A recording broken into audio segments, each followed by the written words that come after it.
ప్రపంచంలో రెండవ మానసాదేవి ఆలయంగా, దక్షిణ భారతదేశంలో ప్రప్రథమంగా ఉన్న ఆలయమే మానసాదేవి ఆలయం.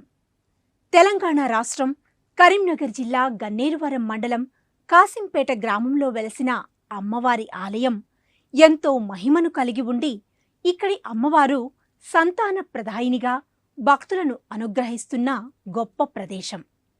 సంతానం కోసం అమ్మవారిని భక్తితో కొలుచుకొని పూజలు జరుపుకోవడం వలన ఎంతో మంది సంతానాన్ని పొందినట్టుగా ఇక్కడి భక్తులు చెబుతారు. అందుకే వివిధ ప్రాంతాల నుండి పెద్ద సంఖ్యలో భక్తులు అమ్మవారి మెండైన దీవెనల కోసం వస్తూ ఉంటారు.